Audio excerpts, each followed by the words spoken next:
Sí, seguimos, amable Radio Escuchas, y ahora estamos con Mauricio Alarcón, este experto en seguir las labores de la Asamblea, las labores del Consejo de Participación Ciudadana y Control Social Transitorio y una serie de entidades que tienen que ver con gobernabilidad y gobernanza. No te saludo porque hemos estado aquí y hemos conversando estado de fútbol. Entretenidísimos con el tema del fútbol, Bernardo, pero para los que recién se incorporan, buenas noches. A todos. Oye, pana, a ver, el día de hoy el Consejo de Participación Ciudadana y Control Social acaba de ratificar la cesación del Consejo de la Judicatura, lo cual se veía venir, aquello ya se veía venir. Pero lo otro es lo polémico, el hecho de que hayan nombrado transitorios, podría decir, o temporales, a miembros externos a la Judicatura como parte del consejo de esta Judicatura. Cuéntanos cómo es eso y obviamente la información que la teníamos, ya les voy a dar los nombres de quienes están en este consejo. Pero cuéntame, legal, no legal, ¿cómo ves la situación? Yo parto, Bernardo, haciéndome una pregunta que no sé si otras personas se lo hagan, pero mi pregunta es: ¿qué pasa con los vocales suplentes del Consejo de la Judicatura? Recuerda que la hicimos la vez pasada que estuvimos acá. Es que no fueron cesados por el transitorio. El transitorio lo que ha hecho es cesar a los 5 vocales principales y a un suplente, si no estoy mal. Ojo, no fueron evaluados y no fueron cesados. Entonces, ¿qué va a pasar con esos suplentes? ¿Siguen siendo suplentes? ¿No hay suplentes? ¿Renunciaron? No sabemos. Pero efectivamente el día de hoy, en su sesión, el Consejo Transitorio ha ratificado su decisión de dar por terminados de manera anticipada los periodos de los vocales principales del Consejo de la Judicatura y ha designado a un Consejo de la Judicatura transitorio, un encargo temporal que ha hecho. Este momento el Consejo estaría integrado por 5 personas. Las voy a leer. Marcelo Merlo. ¿Quién va a presidir este Consejo de la Judicatura? La doctora Sobeida Aragundi de Guayaquil, de la Comisión Anticorrupción. Está el doctor Aquiles Rigail, la doctora Angélica Porras y el doctor Juan Pablo Albano. Así es que ese sería... Que son 5, o se convertirían en los 5 vocales principales del Consejo de la Judicatura, al fin y al cabo, pues, ¿no? Efectivamente. Entonces creo que eso es lo que hay que destacar y mencionar que no sabemos cuánto tiempo dure este encargo, porque no hay una definición respecto al proceso definitivo para designar un nuevo consejo de la Judicatura, ¿no? Entonces, como bien ha señalado el presidente del transitorio, Julio César Trujillo, este consejo temporal, este consejo encargado estará hasta que se nombre a los definitivos.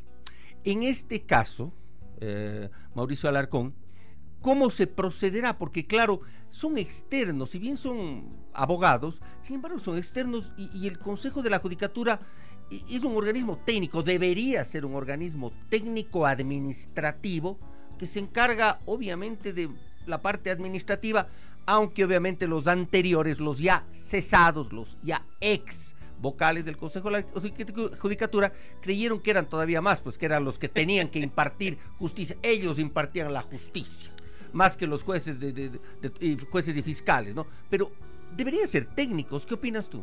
Bueno, hay un grupo de atribuciones, un listado de atribuciones que están establecidas en la Constitución respecto al Consejo de la Judicatura en general.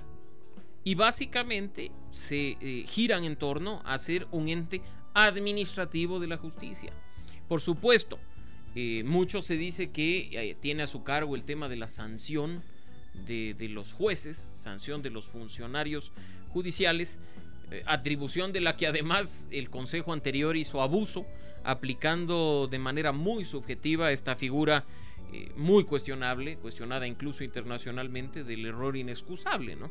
Cualquier cosa que se encontraban en el camino era considerada error inexcusable y servía de fundamento para quitarse de en medio jueces que políticamente les resultaba incómodos, y que es quizá una de las pruebas más duras que existen de la falta de independencia de la justicia durante los últimos años, ¿no? Recordemos que el Consejo actual, hasta el día de hoy, que ha sido definitivamente cesado, el Consejo hasta el mediodía. Exacto, estuvo durante 5 años y medio presidido por quien fuera secretario particular, ministro de Justicia, ministro del Interior, de Rafael Correa, que es Gustavo Yalc, ¿no? Entonces, ahí, más allá de los cargos que ocupó, las actuaciones que fueron evaluadas por el Consejo Transitorio han dejado en evidencia esta falta de independencia que en la justicia buena falta hace, ¿no? Ahora, justamente eso es lo que se argumenta para haber cesado al Consejo de la Judicatura y de haber puesto temporalmente a estos caballeros y a esta dama, por supuesto, porque en realidad... Dos damas. Hay claro, en alguna medida garantizado incluso el tema de la paridad de género, que es importante mencionarla. 3 hombres, 2 mujeres. Pero es interesante porque, claro, son en mayoría, no sé si alguien conozca, yo no conozco, realmente han tenido una trayectoria limpia. Juan Pablo Albán, Marcelo Merlo, una trayectoria limpia. Son 5 personas con trayectoria, Bernardo. Yo no podría, como conversábamos hace poco, hablar de su independencia. Creo que más allá de cualquier cargo público ocupado por alguno de ellos, son las actuaciones de estos nuevos 5 vocales encargados las que dirán a la ciudadanía sobre su independencia. Pero hojas de vida, trayectoria, pues hasta el momento están ahí de manera limpia. No creo que haya cuestionamientos, por lo menos de nuestra parte, no. Y además, en las próximas horas, desde Fundación Ciudadanía y Desarrollo y su iniciativa Radiografía Política, estaremos nosotros presentando, tanto a través de infografías como a través de detalles en la página web, las hojas de vida de estos 5 nuevos vocales encargados del Consejo de la Judicatura. Claro, y aunque la decisión esta de poner a estos 5 personas realmente intachables, pero el cuestionamiento más bien viene de cuán legal fue, porque claro, los suplentes o alternos están ahí, ¿por qué no ascendieron o se principalizaron? Pero también desde el lado político, y muchos dicen que estos problemas no son jurídicos, estos problemas son políticos, y sus soluciones tienen que ser políticas, y la solución política obviamente es poner a estas personas transitoriamente, temporalmente, hasta que se encauce bien la judicatura y obviamente se den los procesos para que lleguen a ese cargo tal cual lo definan los propios miembros del Consejo Transitorio. ¿Va por ahí? No, y yo creo, Bernardo, que hay un punto fundamental. Más allá de las personas que ocuparon cargos importantes durante la última década con la nueva Constitución de 2008, más allá de los cuestionamientos respecto a su falta de independencia, creo que es momento de empezar a ver si el problema medular no está en la forma de designación, si el problema medular no está en la falta de pesos y contrapesos en la designación de estas personas, de tal forma que el Consejo Transitorio tiene un reto interesante para los próximos meses, que podría ser revisar la institucionalidad del Estado.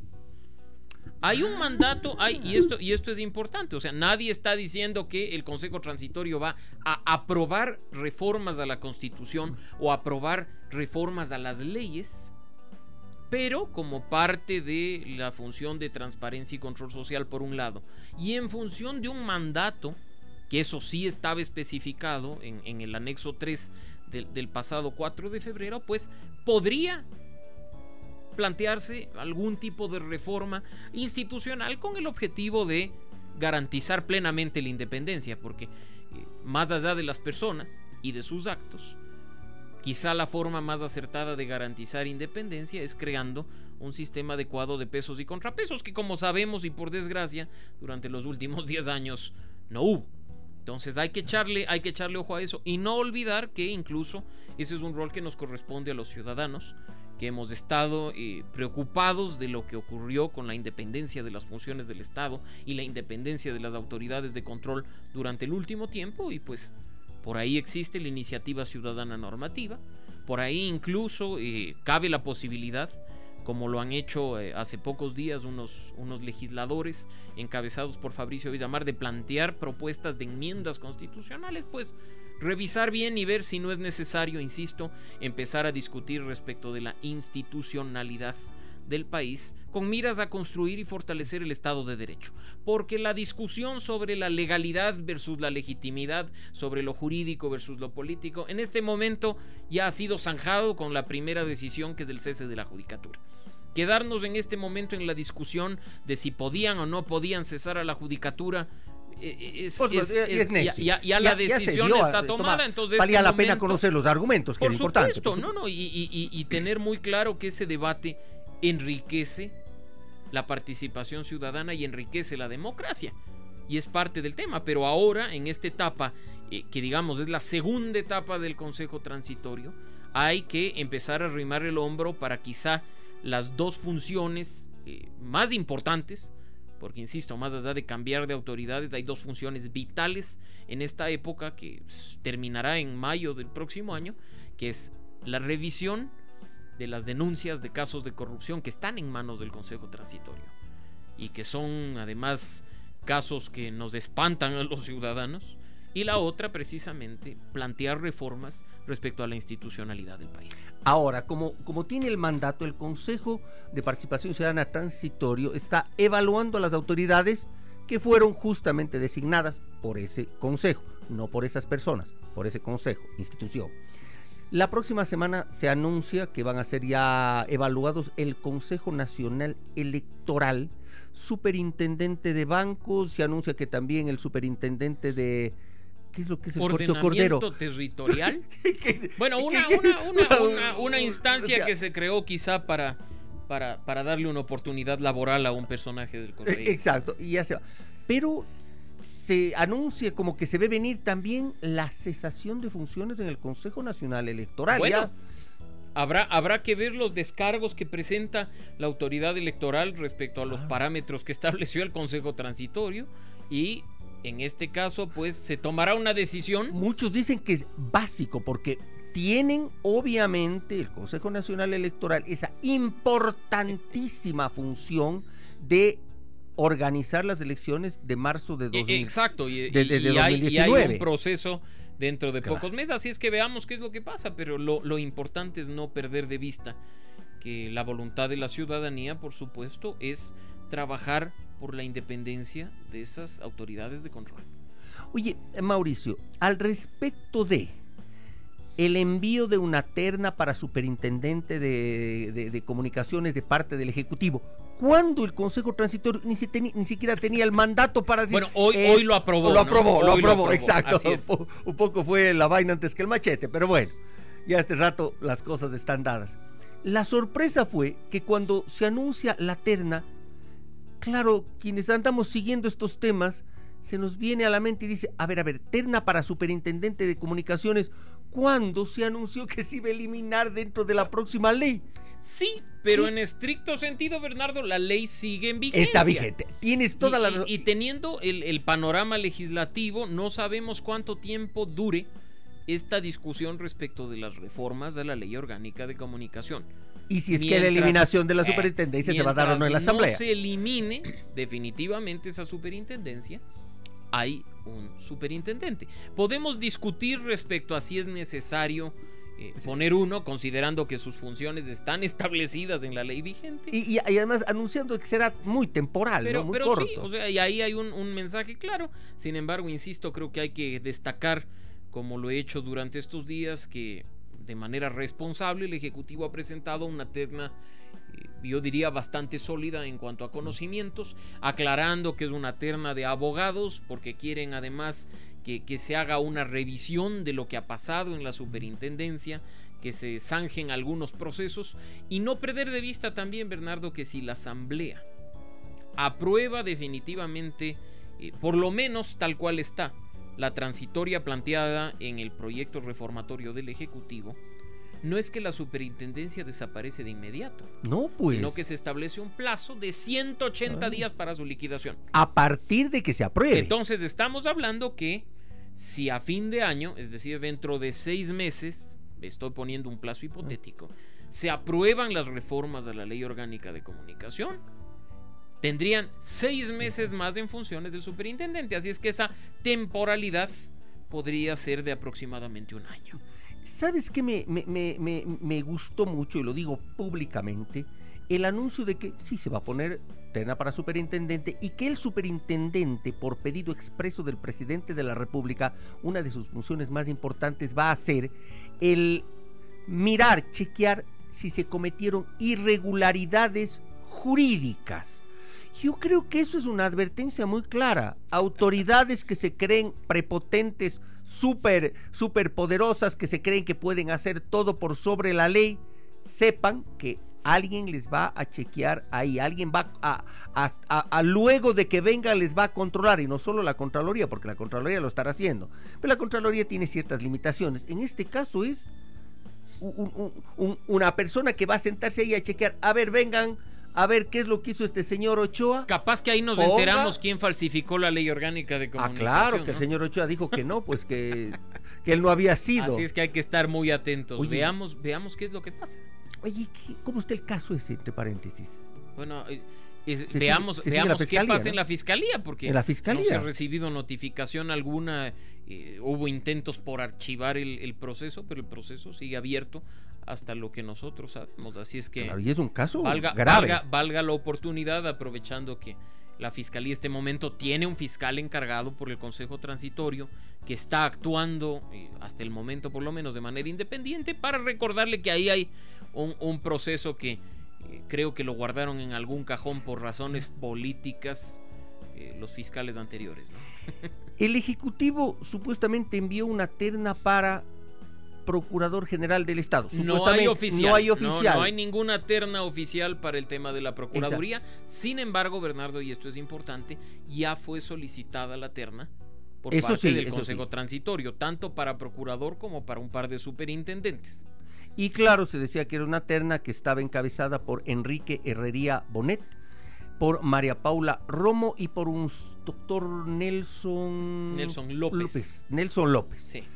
Envió María Paula Romo un tuit el día de hoy, aclarando el tema. Aclarando, y dice: para los que se alegran y para los que se estresan, no crean en una terna, esto puso entrecomillado, que circula por ahí. No es cierta, al menos no en que yo esté. Bueno, solo para ratificar lo que pone en su tuit María Paula Romo, según el mandato específico de designación de procurador que aprobó el Consejo Transitorio hace pocos días, no puede ser Procurador General del Estado quien durante los últimos 10 años ha sido directivo de un partido o movimiento político. Entonces, ahí, por ejemplo, María Paula Romo estaría cayendo en una inhabilidad, porque recordemos, fue directiva del movimiento Ruptura. Ruptura a los 25, al inicio del gobierno, que estuvo colaborando, además. Ilegalizado, o sea, fue como quien diría, disuelto ilegalmente, como bien se ha denunciado, por una decisión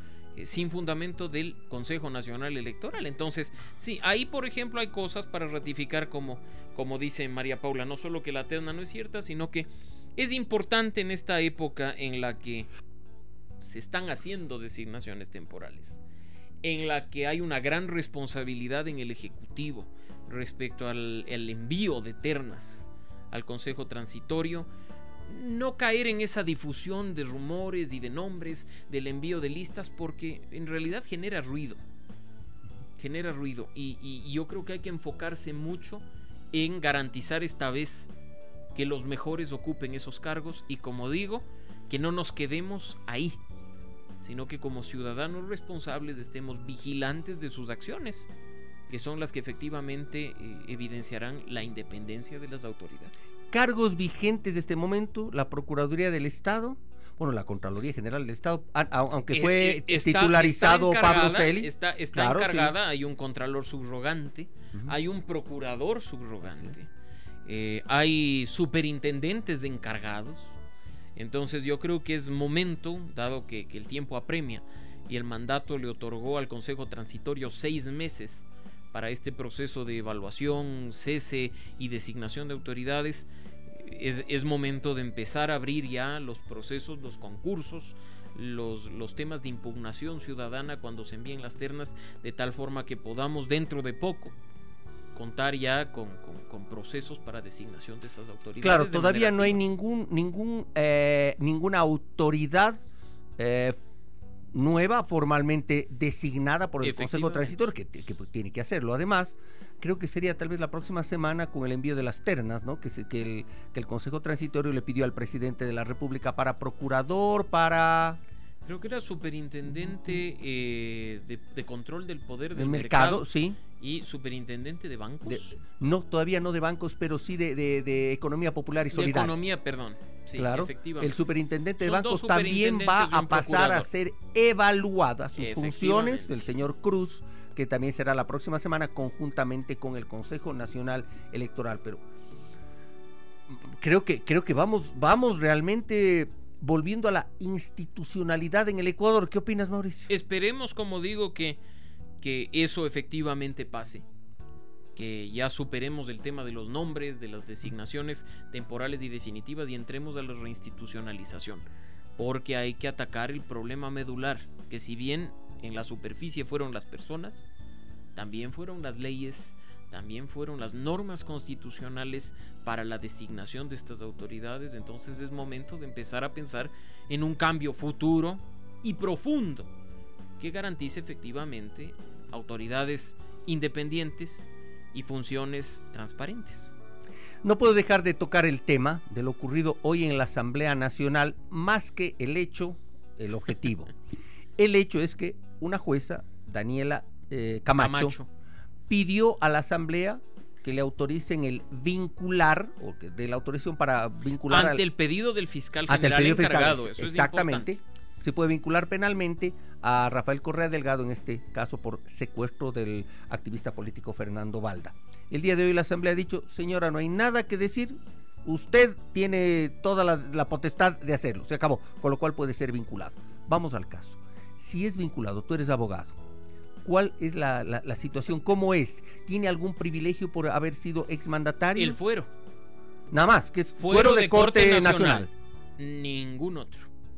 En este momento Y que estamos además hablando de... Y está justamente en la Corte Nacional. Sí, así es que en ese sentido, pues el fuero se está respetando como corresponde, pero el artículo 120, numeral 10 de la Constitución es claro, y lo resuelto el día de hoy por la Asamblea va precisamente en la línea de lo constitucional. Si ese numeral dice que le corresponde a la Asamblea autorizar el enjuiciamiento penal del presidente o el vicepresidente, estamos hablando de las personas en funciones. No dice en ningún momento de expresidentes y exvicepresidentes. Entonces, la Asamblea lo que ha resuelto el día de hoy, con 83 votos favorables, es: nosotros no tenemos nada que resolver, es improcedente el pedido de la Corte Nacional de Justicia, ustedes actúen como corresponde. Si es que se manda esa resolución de la Asamblea hoy o mañana, pues mañana mismo podría la jueza Daniela Camacho, jueza nacional de la Corte Nacional, tomar esta decisión. Resolver la vinculación. Ahora, ¿en qué posición queda el presidente, el expresidente Rafael Correa? Es Reo, un ¿no? tema, bueno, está siendo procesado. Sí. Esto es importante. No hay una decisión de la justicia. Recordemos que además hay instancias que pueden tomar su buen tiempo. Pero en esta vinculación al proceso, bien podría la jueza Daniela Camacho pedir la detención preventiva. Podría ordenar la prisión preventiva como una medida cautelar. Ahora, la pregunta es: ¿dónde está Rafael Correa? Claro. Que no ahora está en el país. Voy a seguir. Esta medida es para evitar que salga del país, por lo general. Pero ya se fue. La es otra. Más, hoy lo vimos en un video en Rusia, en Moscú. entrando a la inauguración del Mundial, que ha sido invitado especial. Decían, me imagino que del presidente de Rusia, Vladimir Putin, pero lo encontraron precisamente ahí. O sea, tampoco es que esté en Bélgica, como muchos suponían, ¿no? Entonces anda cual ciudadano del mundo, moviéndose de país en país, pero por lo menos acá, yo creo que por un tiempo, dado este proceso penal y su inminente vinculación, es muy difícil que vuelva. Pero mi pregunta es, si es que en esta etapa del proceso, la jueza dispone dispone una prisión preventiva para el expresidente, esa prisión preventiva o esa orden puede tomarse como deténganlo en cualquier parte del mundo o no. Difícil. Yo en lo personal veo difícil en esas circunstancias. No es un asunto de que prisión preventiva circular roja de Interpol. Desconozco personalmente, no soy penalista, la forma en la que actúa la Interpol respecto de esas peticiones. No recuerdo haber visto un caso similar en cuanto a temas de prisión preventiva, pero insisto, puedo estar equivocado porque no es mi área la penal. Sin embargo, insisto, hay que tener en cuenta el hecho de que el expresidente Rafael Correa no está en el país. Y muchas veces la prisión preventiva o una medida cautelar como la prohibición de salida del país lo que busca es que la persona que está siendo procesada se quede y no escape. Así es que en este caso pues será juzgado, me imagino, a distancia, como ha declarado algunas versiones, y hay que tener en cuenta el tema de la ausencia, entre comillas, ¿no? Exacto, en un juicio como este, un juicio por secuestro, como ser parte de un secuestro, calificado por el fiscal general como un delito de Estado. En este caso, ¿puede o podría ser juzgado en ausencia el expresidente? Hay que ver el tema del juicio en ausencia, ¿no? Entonces ahí hay que ver los principios constitucionales. Porque en otros delitos, por ejemplo, Carlos Polit sí fue juzgado en ausencia. Y sentenciado. Y sentenciado, además. Efectivamente. Entonces, claro, dices, entonces, hay, en este delito que se está juzgando, este delito también, o por este delito se puede ser también juzgado y sentenciado en ausencia. Habría que revisar efectivamente esos temas, porque en este caso en particular, recordemos que se le está procesando al expresidente por un secuestro, no por un intento de secuestro, no por tentativa, ni mucho menos, por un secuestro, y así es como está el proceso. Veamos cómo avanza el tema, que creo que eso es muy importante, en función de si procede, no procede, considerando que está fuera y demás, pero el proceso hasta el momento ha avanzado. Recordemos que incluso el expresidente Rafael Correa ha rendido versión cuando se le ha pedido a través de Skype. Estuvo en la fiscalía rindiendo versión teledirigida a través de teleconferencia. Su abogado estuvo presente físicamente, valga el dato informativo, que su abogado defensor en este caso es el exsecretario jurídico de la presidencia, Alexis Mera. Entonces ahí tenemos el tema de cómo avanza, ¿no? Lo importante en este caso es que la asamblea, y para quienes recién se conectan tengan el dato, 83 legisladores hace pocas horas ratificaron que no tienen nada que decidir en cuanto a una autorización de un enjuiciamiento penal de un expresidente. Por lo menos en mi caso, y tú eres abogado, que se celebre el tema de la decisión de la Asamblea en respeto de la Constitución. Más allá del derecho me queda una gran incógnita. Son 137 legisladores, 83 han votado a favor. ¿Y el resto? ¿Qué pasó con los 54 restantes? Bueno, porque por ahí vi abstenciones, sí. Por ahí vi votos en contra, que también los hubo dos votos en contra. Pero habrá que revisar también la lista de los ausentes para ver qué ocurre. Y una última inquietud, eso tampoco puedo dejar de preguntar. Si es que el expresidente Rafael Correa, además de ser vinculado, parte del proceso, llega a ser sentenciado, ¿eso lo inhabilitaría políticamente? Tiene una sentencia en firme, si es que eso efectivamente ocurre, ¿no? A eso voy. Y yo creo que ahí también habrá que esperar conforme avance el tema. Recordemos que una de las preguntas, y esto para los que tienen confusión, hay que aclarar, una de las preguntas de la consulta popular referendo hablaba de la inhabilitación política, pero por casos de corrupción. En este caso está él, sí, está haciendo, para que no se confundan, o sea, claro, más bien hay que vale la pena aclarar aquello, ¿no? En firme hace perder los derechos políticos. Pero durante el tiempo que esté la pena, o durante el tiempo hasta que no prescriba. En este caso estamos hablando de un secuestro, a diferencia de lo que aprobamos los ecuatorianos en la consulta popular del 4 de febrero, en el que se decía que por casos de corrupción, por delitos relacionados por corrupción, el juez puede declarar la inhabilidad política durante un periodo de tiempo que, si no estoy mal, podía llegar incluso a los 25 años. Pero son, ojo, para que no nos confundamos, porque mucha gente cree que con cualquier sentencia puede estar el tema de la inhabilitación política durante 25 años. Lo que se aprobó tiene relación con casos de corrupción.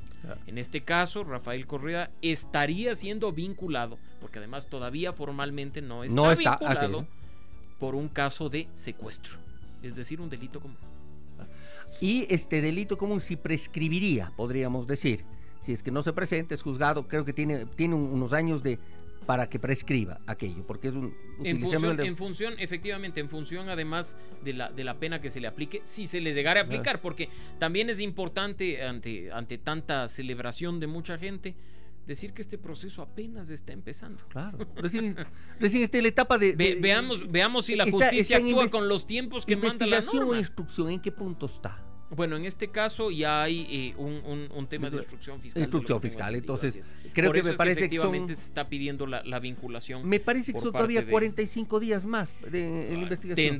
Tendría que revisar cómo marcha el tema en el Código Orgánico Integral Penal, pero habrá que ver cómo avanza, porque recién estaríamos entrando a la primera etapa de un proceso, de la primera instancia, por así decirlo, y habrán otras instancias, porque con toda seguridad, como ocurre, si es que es condenado, apelará, presentará cuantos recursos, además conociendo la forma mañosa en la que litigan algunos abogados, y creo que por ahí hay algunos mañosos que defienden al expresidente, recordemos que fueron cuestionados. Veremos qué es lo que pasa, pero yo creo que por lo menos por un buen tiempo no va a aparecer por el país Rafael Correa.